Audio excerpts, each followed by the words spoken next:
कर्नाटकातील मैसूरमध्ये एक धक्कादायक घटना समोर आली आहे। इथे एका व्यक्तीने आपल्या पत्नीला तब्बल 12 वर्ष घरातील एका खोलीत कोंडून ठेवलं होतं।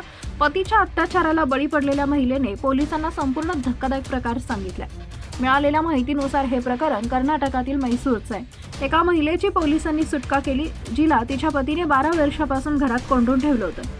30 वर्षीय महिलेने पोलिसांना सांगितले की पतीने 12 वर्षापासून घरात कोंडून ठेवलं होतं। तिने टॉयलेटसाठी खोलीतील एका छोट्या बॉक्सचा वापर केला। महिलेला 2 मुलं आहेत। मुलं शाळेतून परतली की घराबाहेर थांबायची आणि नवरा कामावरून परतला की मुलं आत यायची। महिलेने दिलेल्या माहितीनुसार माझ्या लग्नाला 12 वर्ष झालेत। माझा नवरा मला नेहमी घरात कोंडून ठेवायचा आणि माझा छळ करायचा। याबाबत परिसरातील कुणीही त्याला कधीच विचारलं नाही।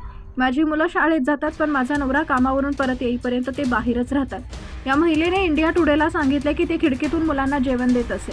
या प्रकरणी एका वरिष्ठ पोलीस अधिकाऱ्याने सांगितले की ही महिला घरात कैद होती। तिच्या हालचालींवर मर्यादा होता। कामावर जाण्यापूर्वी नवरा तिला घरात कोंडून ठेवायचा, त्याला असुरक्षित वाटायचं। त्याचं आता समुपदेशन करण्यात आलंय। पोलिसांना याची माहिती मिळताच पथकाने घटनास्थळ गाठून महिलेची सुटका केली आहे। महिलेचंही समुपदेशन करण्यात आलंय।